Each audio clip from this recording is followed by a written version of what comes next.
کہ ان کی نیکیوں میں سے کچھ ضائع نہ ہوگا، شمار کرنا بیکار ہے۔ یہ کہہ کر ابن مسعود چلے اور ہم سب ان کے ساتھ چلے، یہاں تک کہ وہ ان حلقوں میں سے ایک حلقہ کے پاس پہنچ کر ٹھہر گئے۔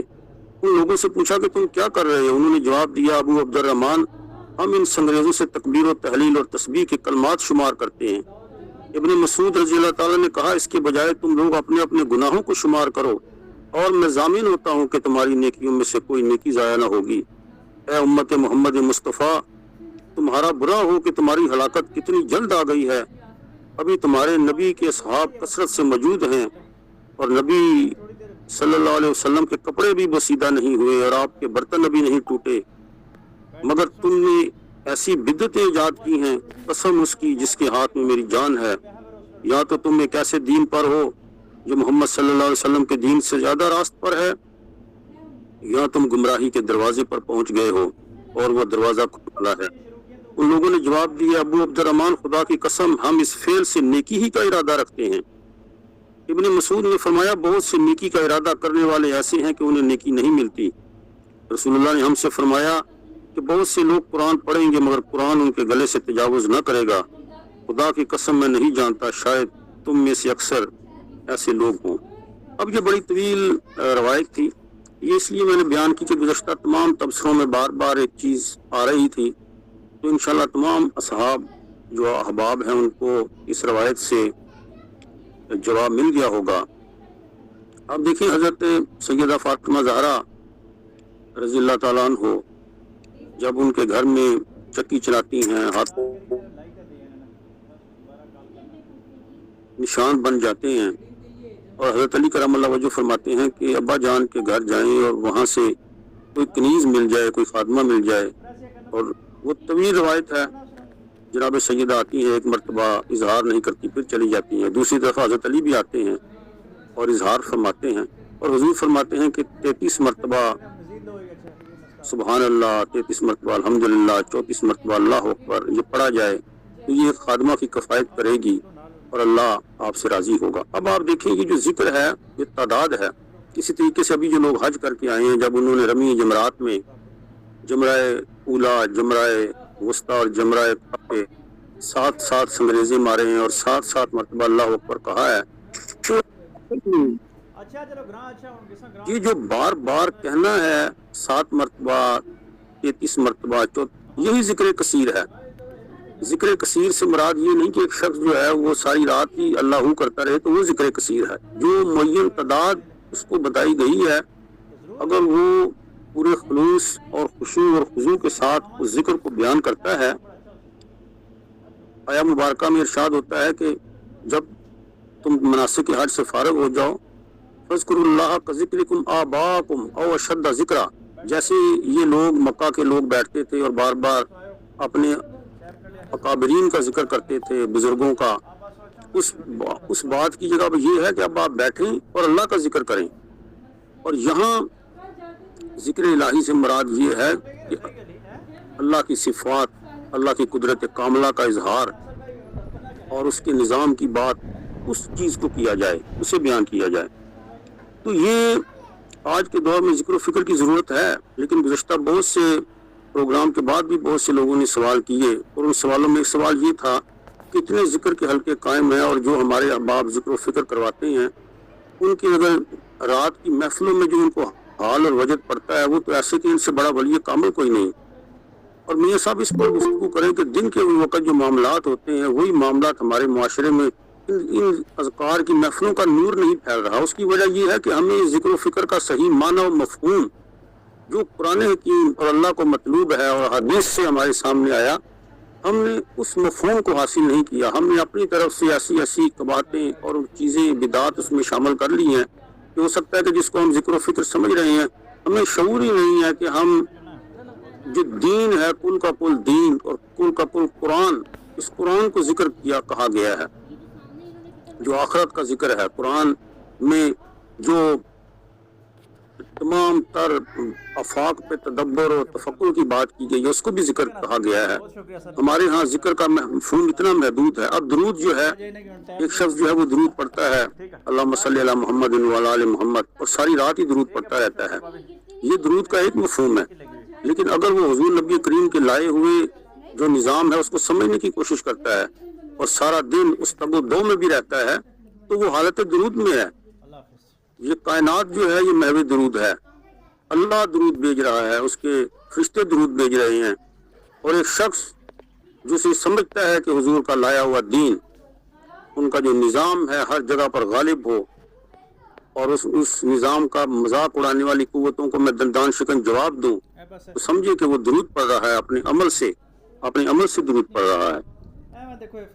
اب اس میں سب سے بڑی بات یہ ہے کہ ہم بچپن سے لے کر اپنی زندگی میں دیکھتے ہیں سب سے کم جس موضوع پہ گفتگو ہوتی ہے وہ توحید ہے. تو اور پھر ہم کہتے ہیں کہ ہماری توحید جناب مضبوط ہو جائے. ہمیں بچپن سے لے کر تمام ادارے, یہ وہ سبق ہے کہ جو لمحے لمحے کا سبق ہے اور جو انسان کے ایمان کے لیے حد ضروری ہے. اور یہ کیسے ہو سکتا ہے کہ آپ قرآن سے آگاہی نہ ہو, قرآن سے زندہ تعلق نہ ہو,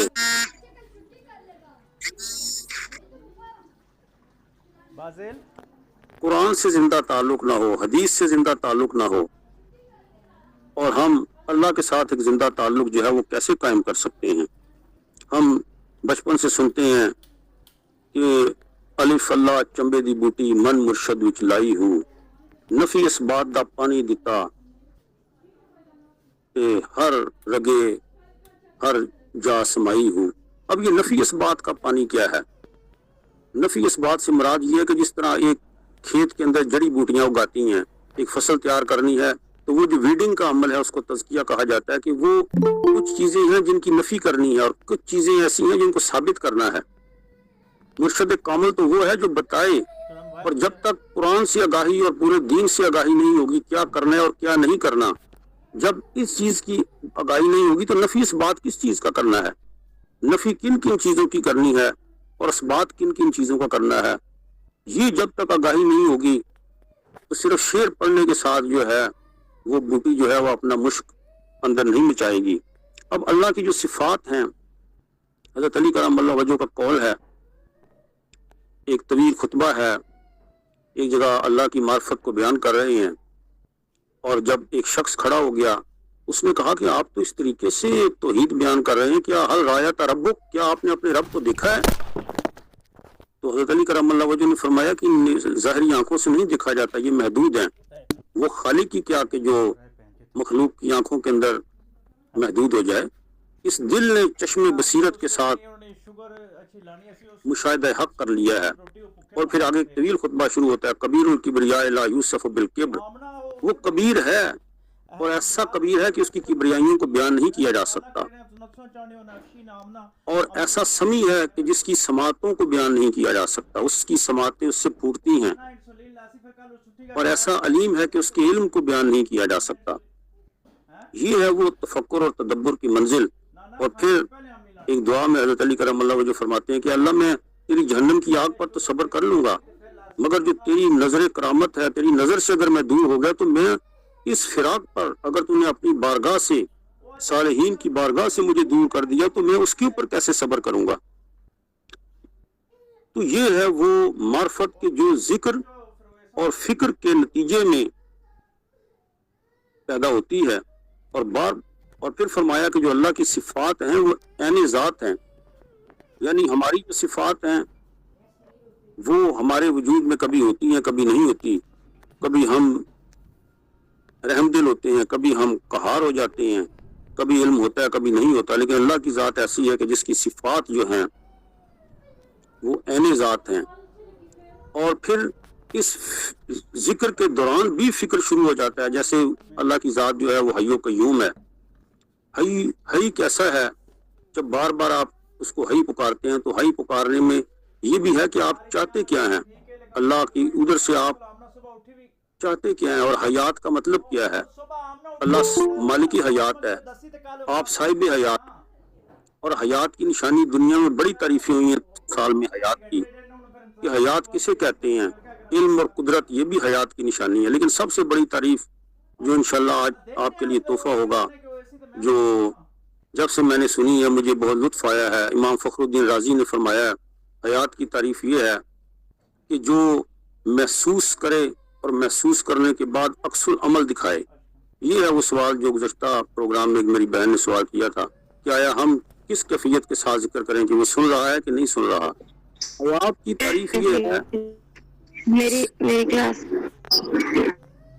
اس نیت کے ساتھ. سر ریپیٹ کر دیں, میں نے سنا نہیں, سگنل ڈراپ ہو رہے تھے میری طرف.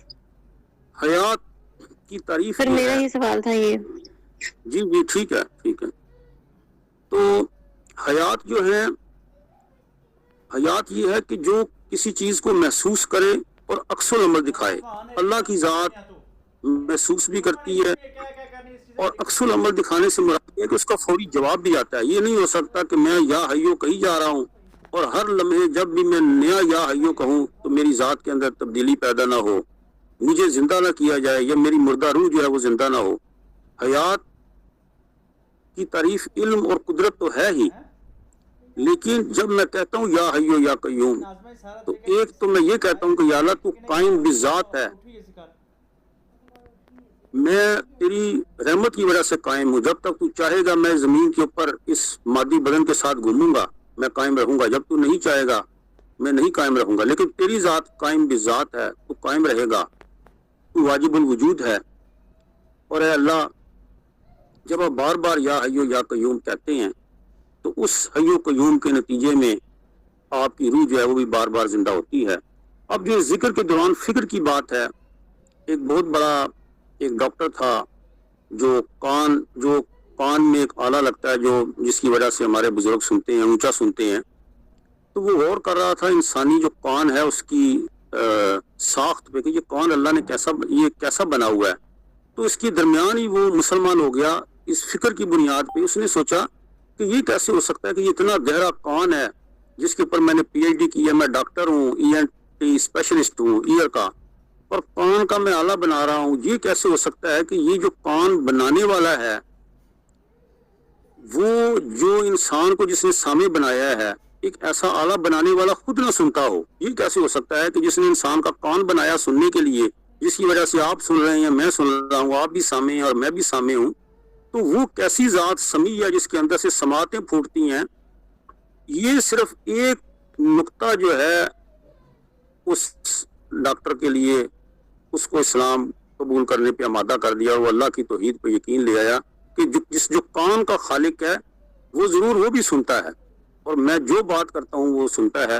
تو لہذا ذکر و فکر میں سب سے پہلا جو بنیادی فارمولہ یہی ہے کہ یہ ایمان کامل ہو کہ میں جن الفاظ سے پکار رہا ہوں وہ ضرور سنے جا رہے ہیں اور ضرور اس میں کوئی نہ کوئی تاثیر پیدا ہوگی.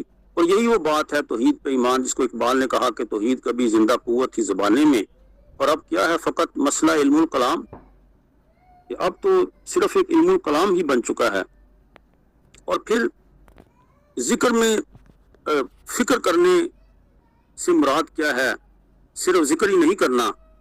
حضرت امام جعفر صادق جو ہیں ان کے سامنے ایک شخص جو ہے اس نے یہی کلمہ پڑھا اللہ اکبر, تو انہوں نے فرمایا کہ اس سے مراد سمجھتی ہو کہ کیا ہے اللہ اکبر, مثلا کیا مطلب کہ اللہ کتنا بڑا ہے, اس کا مطلب ہے کہ اور بھی بڑے ہیں اور وہ ایک بڑا ہے. اس نے کہا کہ آپ فرمائیں اس سے کیا مراد ہے. تو جو جواب دیا فرمایا اللہ اکبر من یوسفہ, اللہ اس سے بھی بڑا ہے کہ اس کا وصف بیان کیا جائے. جب تم اللہ اکبر کہتے ہو تو تمہارے ذہن میں بڑائی کا ایک تصور ہے کہ وہ اتنا بڑا ہے, تو بس یہ جو تمہارا طائر فکر پرواز کر کے یہاں تک پہنچتا ہے کہ اتنا بڑا ہے, یہ تمہارے ذہن نے جو بات کی ہے وہ اس سے بھی بڑا ہے. اللہ اکبر من یوسفہ, اللہ اس سے بھی بڑا ہے کہ اس کا وصف بیان کیا جائے. سبحان اللہ و بحمدہ سبحان اللہ العظیم. سبحان اللہ کس چیز سے پاک ہے, یہ جو تمہارے ذہن بھیجا گیا. اور انہوں نے زمین پر آ کر ایک پکار لگائی سبوح قدوس ربنا و رب الملائکۃ والروح. جب یہ جملہ کہا تو حضرت ابراہیم علیہ السلام نے اپنے دوست کا یہ ذکر سنا تو فوری آئے اور اس انسانی شکل میں جو فرشتے تھے ان کو کہا کہ یہ آپ نے کیا کہا ہے. حضرت ابراہیم علیہ السلام اس کو بکریاں چرا رہے تھے. انہوں نے فرمایا کہ یہ اللہ کا کلام ہے. تو فرمایا ایک بار پھر کہو یہ تو میرے محبوب کا میرے دوست کا ذکر ہے. تو انہوں نے کہا کہ ایسے تو بات نہیں بنے گی, تم آپ یہ سارے اپنے جانور ہمارے حوالے کریں تو پھر کہیں گے. حضرت ابراہیم علیہ السلام نے فوری طور پر اپنے جانور ان کے حوالے کر دیے. اور اب آپ دیکھیں پھر کیا ہوتا ہے، جانور حوالے کر دی اور پھر ان کو کہا، اس کے بعد ان کو کہا کہ اب پھر دوبارہ کہو. انہوں نے کہا کہ اب تو تمہارے پاس ابراہیم کچھ بھی نہیں رہ گیا. تو فرمانے لگے کہ کیا آپ کو ان جانوروں کو چرانے کے لیے کوئی چرواہا نہیں چاہیے؟ میں آپ کے ساتھ چلتا ہوں. بس یہ وہ بات تھی کہ جہاں ملائکہ واپس چلے گئے. تو یہ حضرت ابراہیم علیہ السلام کا ذکر کے ساتھ عشق تھا. ذکر اور فکر جب یہ دونوں مل جاتے ہیں تو پھر اس میں تاثیر پیدا ہوتی ہے. اور حضرت عبداللہ ابن مسعود رضی اللہ تعالیٰ جب فوت ہو گئے تو حضرت عمر فاروق رضی اللہ تعالیٰ نے ان کے بیٹوں کو بلایا اور کہا کہ میں آپ کا بیت المال سے وظیفہ لگانا چاہتا ہوں. دونوں بیٹوں نے کہا کہ یا امیر المومنین، ہمارا تو وظیفہ لگ چکا ہے. تو فرمایا وہ کیا وظیفہ ہے؟ انہوں نے کہا کہ ہمارے ابا جان نے فرمایا تھا کہ سورہ واقعہ عشاء کی نماز کے بعد پڑھا کرو، کبھی فقر و فاقہ نہیں ہوگا، بلکہ اللہ اتنا دے گا کہ تم سے رزق سنبھالا نہیں جائے گا. اور واقعاً جو لوگ سورہ واقعہ کی تلاوت کرتے ہیں اس میں رزق بڑا، یہ ایک علیحدہ بحث ہے کہ اس کو ایسی یاد ہے جس کی وجہ سے رزق ملتا ہے، وہ مفسرین کا موضوع ہے. لیکن واقعاً سورہ واقعہ کو اگر پڑھا جائے تو رزق کے حوالے سے اس میں کتنی برکات جو ہیں شامل ہیں. اب جو حضرت جنید بغدادی کا واقعہ بیان کیا تھا استغفار کے حوالے سے، حضرت علی کرم اللہ وجہ کے پاس ایک شخص آتا ہے، وہ کہتا ہے جی مجھے اولاد چاہیے، تو کہتے ہیں آپ استغفار پڑھیں. پھر ایک شخص آتا ہے کہتا ہے مجھے بیٹا چاہیے، تو صرف کہتے ہیں استغفار پڑھیں. پھر ایک شخص آتا ہے وہ کہتا ہے جی بارش نہیں ہو رہی، کہتے ہیں استغفار پڑھیں. تو ایک صحابی پاس بیٹھے تھے، انہوں نے کہا یہ آپ نے کلیے کہاں سے لیے ہیں کہ ہر شخص کو استغفار دے رہے ہیں؟ تو یہ صحابہ کرام کا طریقہ تھا کہ حضرت علی کرم اللہ وجہ نے کہا کہ یہ میرا تو طریقہ نہیں ہے. آپ نے سورہ نوح کا آخری رکوع نہیں پڑھا کہ اس میں یہی ہے کہ جب آپ استغفار کریں گے تو اللہ تعالیٰ نے ایک پیکج دیا ہے نوح علیہ السلام کی قوم کو، کہ وہ نوح علیہ السلام کی قوم کے لیے نہیں بلکہ قیامت تک کے انسانوں کے لیے ہے کہ جب تم استغفار کرو گے تو کیا ہوگا، تمہیں بیٹے ملیں گے، تمہارے گناہ معاف ہوں گے، بارشیں ہوں گی، رزق میں اضافہ ہوگا. 4-5 بڑے پیکج ہیں. آج ہمیں وہ مادی بازار ہیں وہاں کے جو پیکج سارے یاد ہیں، جو لوٹ سیل کے پیکج ہیں، لیکن جو اللہ نے پیکج قرآن میں دیے ہیں وہ پیکج ہمیں بھول گئے ہیں. اور واقعی استغفار جو ہے وہ بار بار کرنا چاہیے استغفار کے اندر، کیونکہ کل بنی آدم خطا، حدیث رسول ہے کہ کل بنی آدم جو ہیں وہ خطا کار ہیں، اور خطا کاروں میں سب سے افضل وہ ہیں کہ جو تائبون ہیں، توبہ کرنے والے ہیں. یہ حضرت علی کا قول ہے یا اس کی روایت ہے، میں نے کہیں پڑھی ہے کہ ہم تو سب ایسے گناہ گار اور خطا کار ہیں کہ اگر والدین کے گناہ جو ہیں وہ اولادوں کے سامنے اگر پردے کھول دیے جائیں تو وہ اولادوں کا سامنا نہ کر سکیں، اور اگر اولادوں کے جو اعمال نامے ہیں وہ والدین کے سامنے کھول دیے جائیں تو وہ اپنی والدین کا سامنا نہ کر سکیں. کل بنی آدم جو ہے وہ خطا کار ہیں. صرف استغفار جو ہے، استغفار ہی ایک ایسی چیز ہے جس کا ذکر ہے جو بار بار وَبِالْأَسْحَارِ هُمْ يَسْتَغْفِرُونَ، کہ صبح کے وقت کی جو استغفار ہے وہ بھی انسان کو بہت اعلیٰ منزل کی طرف لے کر جاتی ہے. دوبارہ سب سے بڑی چیز یہ ہے کہ اللہ تعالیٰ اپنی رحمت میں رکھے.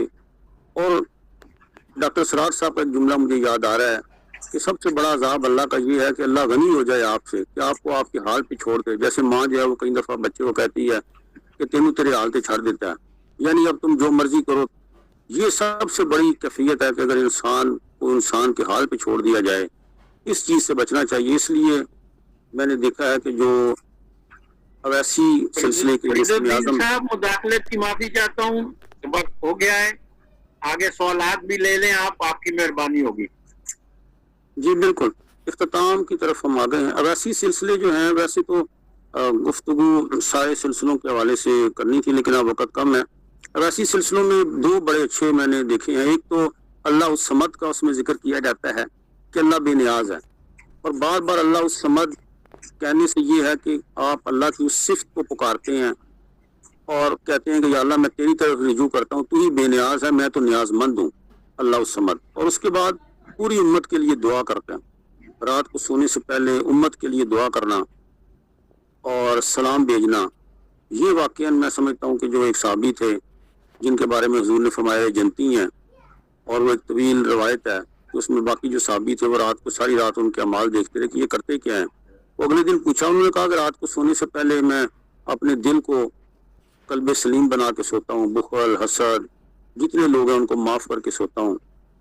تو کیا یہ اچھا نہیں ہے کہ ہم ذکر و فکر کریں, لیکن اگر ساری رات بھی ہم ذکر و فکر کرتے رہیں اور ہمارے دل میں بخل بھی ہو, بغض بھی ہو, جو ہم سمجھتے ہیں کئی دفعہ ہمارے کچھ احباب کہتے ہیں کہ ہم تو اتنے سالوں سے ذکر کر رہے ہیں, تو سب جو اذکار ہیں اس کی کچھ شرائط بھی ہیں کہ آپ کس وجود کے ساتھ, آیا وجود خالص کے ساتھ ذکر کر رہے ہیں. وہ جو زبان ہے اس کے تقاضے پورے کیے ہیں, اگر وہ چغلیاں, غیبت, جھوٹ, برائیاں, بدعمالیاں اس کو چھوڑ نہیں رہی اور وہ لسان ذاکرہ بھی ہے, تو وہ کیسی زبان ہے. تو بہرحال یہ ایک بہت بڑا موضوع ہے کہ ذکر و فکر کو اس کی شرائط کے ساتھ اگر کیا جائے گا تو پھر وظائف کی تو کتابیں بھری پڑی ہیں دنیا میں, لائبریریوں میں جتنی مرضی کتابیں لے آئیں, لیکن اصل بات یہ ہے کہ وہ شرائط کہاں لکھی ہیں. وہ قرآن حکیم اس کا منبع ہے شرائط کا, اس کو ہم دیکھیں گے تو یہ جو نفی اثبات کا پانی دیں گے تو پھر جو لا الہ الا اللہ کے ثمرات ہیں وہ ہمیں نصیب ہوں گے. اللہ سے دعا ہے کہ اللہ ہمیں صحیح معنوں میں ذکر و فکر کرنے کی توفیق عطا فرمائے. وما علینا الا البلاغ المبین. شکریہ جناب فرید الدین مسعود برانی صاحب, آپ نے ماشاءاللہ ایسا مقالہ پیش کیا کہ جو جتنے بھی میں مقالے پروگرام میں سن رہا ہوں وہ یہ مقالہ ان سب سے بہتر اور معلوماتی تھا. اللہ تعالیٰ اس کو آپ کو اجر دے. اب سوالات کی طرف جاتے ہیں. میاں بابر صاحب نے شروع سے ہاتھ کا نشان بنایا ہوا ہے, وہ اپنی بات رکھیں, کیا کہنا چاہتے ہیں میاں بابر صاحب.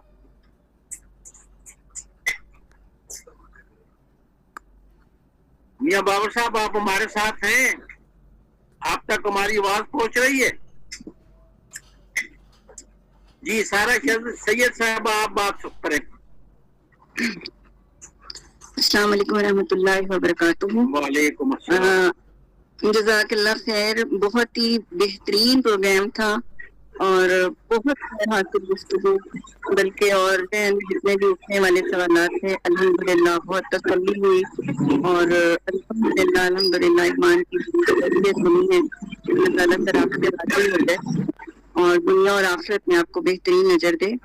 اچھا, میرا اس میں سوال یہ ہے کہ اس وقت ہم جس دور سے گزر رہے ہیں اس میں لہو الحدیث کی بہت زیادہ کثرت ہے اور اس کی جو سب سے بڑی صورت ہے وہ موبائل ہے. ظاہر ہے ہم سب استعمال کرتے ہیں.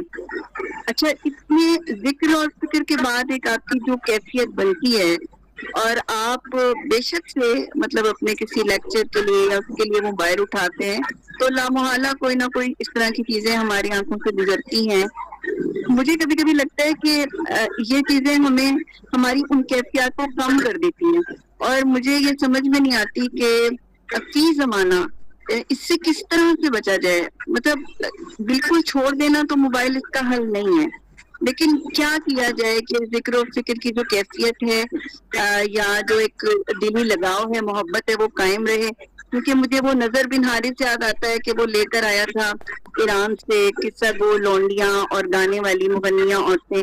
وہ دیکھتا تھا کہ جس سے دنیا اور آخرت کے اثر ہو رہا ہے تو اس کے اوپر ایک لونڈی مسلط کر دیتا تھا اور تفاسیر میں لکھا ہے کہ یہاں تک کہ اس کے اوپر سے آخرت کی فکر کا اثر جاتا رہتا. تو سر ہمارے تو ہاتھوں میں بس ہر وقت کی وہ چیزیں ہیں. کوشش تو بہرحال کرتے ہیں الحمدللہ کہ جتنا ہم بچ سکیں, لیکن آپ کو لگتا ہے کہ آج کے دور میں ذکر و فکر کے جو لیول آپ نے بتایا اس سے اچیو کرنا ممکن ہے؟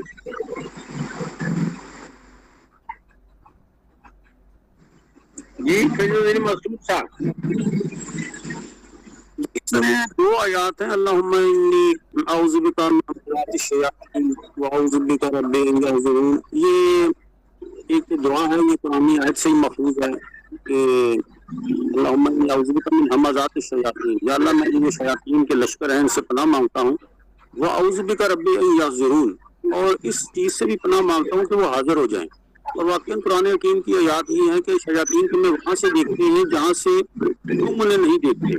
تو یہ واقعاً یہ جو اسکرین ٹائم ہے ہمارے بچوں کا بڑھتا جا رہا ہے, یہ ایک بہت بڑا کویسچن مارک ہے آج اساتذہ کے لیے, ماں باپ کے لیے, بچوں کے لیے. اور یہ صرف آپ خاتون کا کویسچن نہیں ہے, بہت سے ہمارے احباب بھی سوال کرتے ہیں, مرد حضرات کے.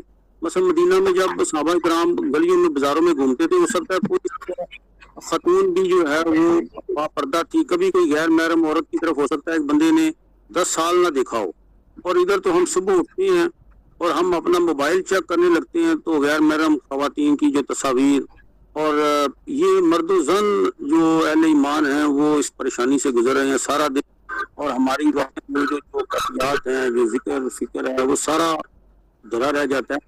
تو اس میں اللہ سے ہی مدد مانگی جا سکتی ہے. واقعی یہ دونوں طرف سے یہ مسئلہ ہے, اور اس میں یہ جو چیز ہم بہت چھوٹا سمجھ رہے ہیں, اس کی وجہ سے بہت تباہی بھی ہے. اور اس کے حوالے سے تو یہ کہ وہ حدیث ہے جو حضور فرماتے ہیں کہ آخرت میں کچھ لوگ ایسے لائے جائیں گے جن کے اعمال پہاڑوں جیسے ہوں گے, لیکن کیونکہ وہ خلوتوں میں اللہ کی نافرمانیاں کرتے تھے لہذا حبا منصورہ, ان کے روئی کے گالوں کی طرح ان کے اعمال کو اڑا دیا جائے گا. تو یہ وہ حدیث ہیں جو آج پہ توجہ دلاتی ہیں کہ آپ اعمال بشک کم کریں, لیکن یہ ہے کہ اس ذکر و فکر کے ذریعے اللہ سے مدد مانگیں. اور واقعاً اصل میں انسان, جیسے میں نے پہلے بات بتائی کہ نماز میں انسان محو وساوس ہوتا ہے, وسوسے آنے کی بات نہیں, لیکن جب انسان اس میں محو ہو جائے اور مجاہد وساوس نہ بنے, ان وسوسوں سے نہ لڑے, تو یہ قابل مذمت ہے.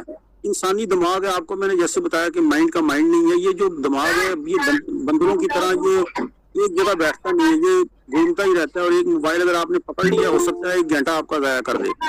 اور لو لاب جو ہے سب سے بڑا دنیا کا یہی ہے.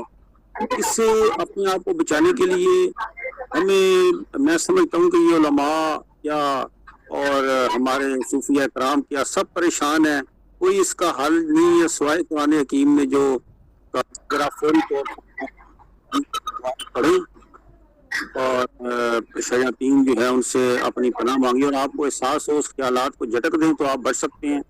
ادروائز یہ جو اسکرین ٹائم ہے وہ بچے واقعی موبائل پکڑتے ہیں پڑھنے کے لیے اور کلاس میں جانا ہے, لیکن وہ ایسی چیزیں شروع ہو جاتی ہیں کہ وہ انسان کو جو ہے وہ اس پہ اپنے آپ کو بہت جو ہے اس کو سمجھنا بہت مشکل ہے. یہ بڑا نازک اور حساس موضوع ہے. یہ جو ہماری امت کے اکابرین ہیں انہیں کا, میں تو ایک طالب علم ہوں, میں اس سے زیادہ کیا کہہ سکتا ہوں. آگے بڑھتے ہیں. جو یہ لسٹ میں آ رہا ہے نام عامر خان صاحب کا, وہ ان سے درخواست ہے کہ اپنی بات رکھیں. شاید ان تک آواز نہیں پہنچ رہی. جی امتیاز احمد صاحب, آپ بات رکھنا چاہتے ہیں. میاں بابر صاحب آپ بات کریں جناب. آپ کو جی السلام علیکم ورحمۃ اللہ وبرکاتہ. عامر صاحب 1 منٹ رک جائیں, آپ نے دیر فرما دی, 1 منٹ رک جائیں. جی میاں بابر صاحب. جی معذرت چاہتا ہوں, پہلے وہ میرا مائک آن نہیں تھا جب آپ مجھے کہہ رہے تھے, تو میں یہ بات رکھنا چاہتا ہوں اپنا برہانی صاحب سے, یہ پوچھنا چاہتا ہوں کہ یہ جو وسوسے آتے ہیں نماز میں, یا اللہ پاک ہمیں کامیابی دے تہجد میں, تو مجھے کسی بزرگ نے کہا تھا, وہ عالم تھے, انہوں نے فرمایا تھا کہ آپ اپنے لیفٹ ہینڈ کی طرف, شولڈر کی طرف اعوذ باللہ من الشیطان الرجیم پڑھ کے 3 دفعہ آپ ایسے آواز آنی چاہیے جیسے تھوکتے ہیں, یعنی ایسے کر کے آپ نے 3 دفعہ کہنا ہے, تو انشاءاللہ اللہ پاک جو وسوسے شیطان کے آتے ہیں وہ ختم ہو جائیں گے. بس یہی پوچھنا تھا کہ آیا یہ کرنا درست ہے کہ یا کوئی بس ایسے ہی جیسے بہت سے علماء دین بہت سی باتیں کرتے بھی اور کہتے بھی. یہ ذرا مہربانی فرمائیے. جی فرید الدین مسعود صاحب. دیکھیں میاں بابر صاحب, یہ دعائیں تو ساری قرآن حکیم سے ماخوذ ہیں. واقعی جیسے میں نے وہ بنیادی آیت یہ پڑھی ہے کہ اللہم انی اعوذ بک من حمزات الشیاطین, یہ دعا, وہ اعوذ بک رب یحضرون, یہ اب شیطان سے آپ نے پناہ مانگنی ہے. آگے پناہ مانگنے کا طریقہ ہے, اگر کسی بزرگ نے یہ کیا ہے تو جیسے کہ آپ شیطان کو سنگریزے مارتے ہیں, وہ علامتی ایک چیز ہے کہ آپ, وہ لگتا شیطان کو تو نہیں دے, تو ایک علامتی ہے کہ آپ نے ایک جو مجسم ہے اس کی طرف آپ نے سنگریزہ جو ہے وہ مارا ہے. تو آپ نے اپنے وجود کو, اسے آٹو سجیشن آج کی موٹیویشنل دنیا میں اپنے وجود کو کئی دفعہ جیسے لیتے ہیں, آپ اپنی دل نہیں کرتا تو آپ کہتے ہیں اٹھ, تو وہ فوری طور پر جو لوگ ہیں وہ تہجد کے لیے اٹھ جاتے ہیں.